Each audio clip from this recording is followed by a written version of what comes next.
Bom dia, povo lindo e escolhido para fazer uma grande obra. Obra esta que o projeto tem sede de vida, né? É uma camisa bonita que está à venda, viu? Se você quiser comprar a sua para nos ajudar, esteja nos entrando em contato, que através dessa camisa, você comprando, você está nos ajudando a ajudar de vidas, né? E eu quero ler uma palavra hoje que é forte. É uma palavra que me chama a atenção, por quê? Porque muitas das vezes nós estamos falando algo e estamos vivendo algo, né? Aonde uma vez eu gosto sempre de falar sobre essa frase que fala. E esse senhor, ele fala uma frase no final de um programa de rádio. Ele diz algo que me chamou muita atenção e essa frase eu peguei para mim, porque o que é bom a gente deve guardar. E ele dizia assim, o homem, né, o ser humano, ele pode falar o que ele bem quiser, mas ele só vai poder ensinar quando ele viver o que ele prega. Então, tudo aquilo que nós pregamos, nós temos que viver. E aqui está um exemplo muito grande, onde os fariseus, ele confronta a Jesus, né? E Jesus chama-os de hipócrita. Por quê? Porque às vezes há uma hipocrisia tão grande em nossas vidas. Nós queremos viver uma vida, dizer que amamos Deus, mas na prática mesmo nós amamos de fato o mundo. Porque nós queremos agradar os seres humanos ou o mundo aqui, em vez de agradar o Criador. É uma luta, meu irmão, constante, porque o apóstolo Paulo ele fala justamente sobre isso. Da luta que é a carne, porque a carne ela nunca se converte.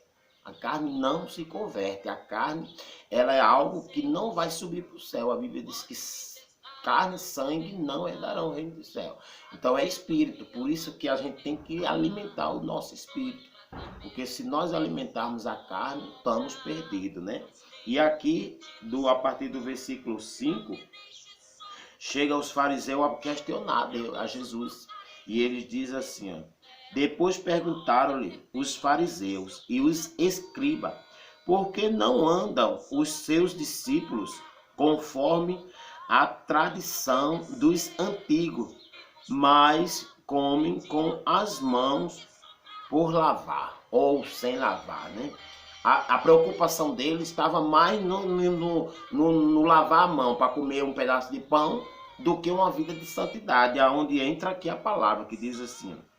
E ele respondendo disse-lhe, bem profetizou Isaías acerca de vós, hipócritas, como está escrito, este povo honra-me com os lábios, mas o seu coração está longe de mim. Em vão, porém, me honram, ensinando doutrina que são mandamentos de homem. Então Jesus ele veio pregar salvação, ele veio pregar arrependimento e santificação.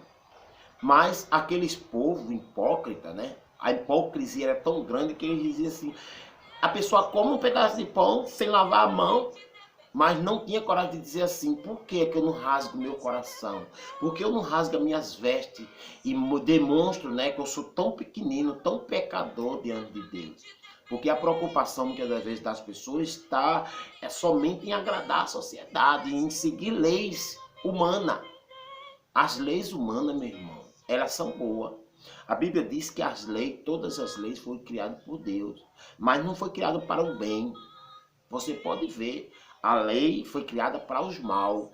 Para quê? Para botar limite. Porque se não tivesse lei, não teria limite. Imagine se não tivesse nenhum tipo de lei. Todo mundo fazia o que queria. Seria terrível. Mas Jesus ele criou a lei justamente para o mal. Porque uma pessoa boa, você pode ver que uma pessoa quando ela é boa, uma pessoa quando ela vive uma vida de regrada, uma vida regrada diante da presença de Deus, a lei não atinge. Mas quando é uma pessoa que está vivendo uma vida, né, só Jesus na causa, então Deus começa a agir. Então aqui esse texto é um texto muito rico. Aí no 8 ele diz, porque deixando o mandamento de Deus, retendes a tradição dos homens, como o levantar dos jarros e dos copos, e fazem muitas outras coisas semelhantes a estas. A preocupação daqueles fariseus e dos saduceus, ele estava somente na lei que o homem tinha deixado, né? Pela lei de Moisés, pela lei de Moisés, não foi a lei de Deus, né? Deus, ele escreveu a lei. A lei de Moisés era tão pesada que os homens não suportavam. Era 513 leis na lei de Moisés, que o homem não podia nem andar, não podia nem caminhar 1000 metros, porque senão ele brecava. No sábado ele não podia nem andar, eu acho que é 1000 metros, mil passos, ele não podia fazer isso, porque se fizesse era pecado. Então as pessoas viviam pisando em ovos. Então hoje não, hoje nós temos a liberdade. Jesus, ele nos deu um livre-arbítrio para a gente fazer o que a gente bem quiser. E o apóstolo Paulo, ele diz que todas as coisas nos são lícitas, mas nem todas nos convêm, né? Eu posso fazer o que eu quiser da minha vida, só que eu prefiro seguir a Cristo, matar o meu eu para viver uma vida de Cristo. Então, isso é o Evangelho. O Evangelho é renunciar. O Evangelho é fazer escolhas, né? A vida, ela é feita de escolha. Outro dia eu estava falando com uma pessoa, que a pessoa, pessoas aceitou. Aceitou, todo mundo aceita. Todo mundo diz que é filho de Deus. Mas na hora de mostrar, como é que diz, este povo me honra com os lábios. É como você que é casado, você diz à sua esposa que você ama. Naquele momento do romantismo, né? Você, eu te amo, eu te amo. Mas na hora de provar com atitude, você quebra todas aquelas palavras. Porque a palavra da nossa boca é fácil de ser falada. Agora as atitudes, e Deus demonstrou o seu amor para conosco pelo fato de Cristo ter morrido por nós na cruz, sendo nós pecadores.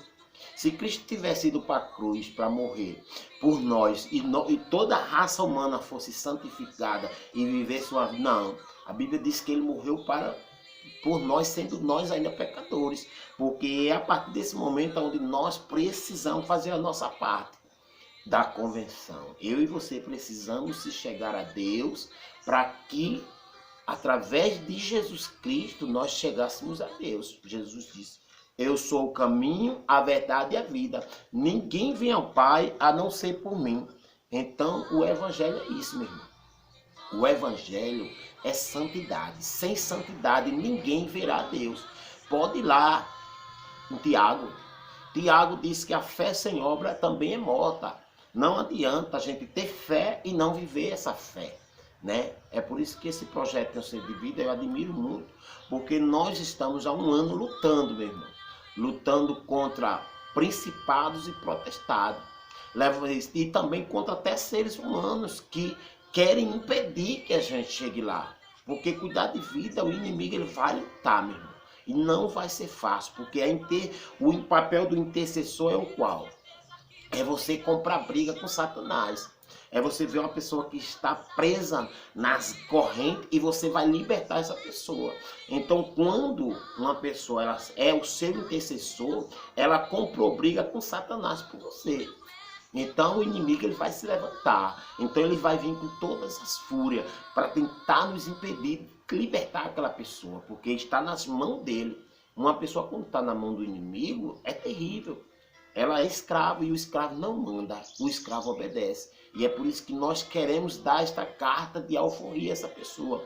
E como é que posso dar essa carta de alforria a essa pessoa das mãos de Satanás? Apresentando a Cristo.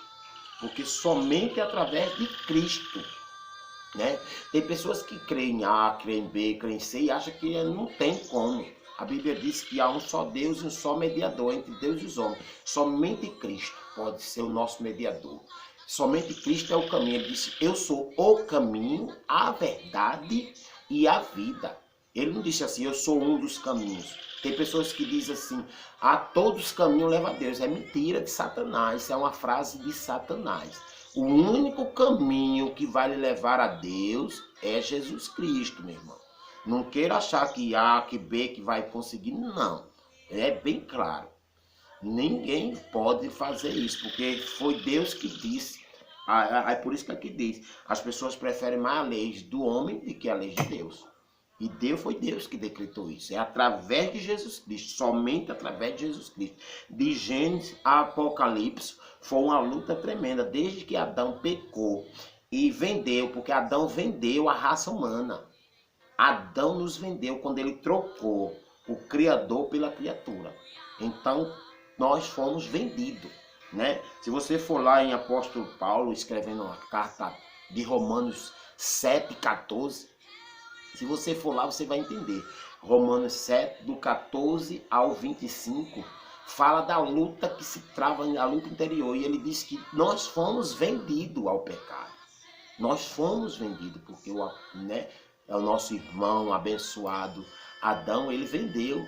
Ele trocou a criatura em vez do Criador.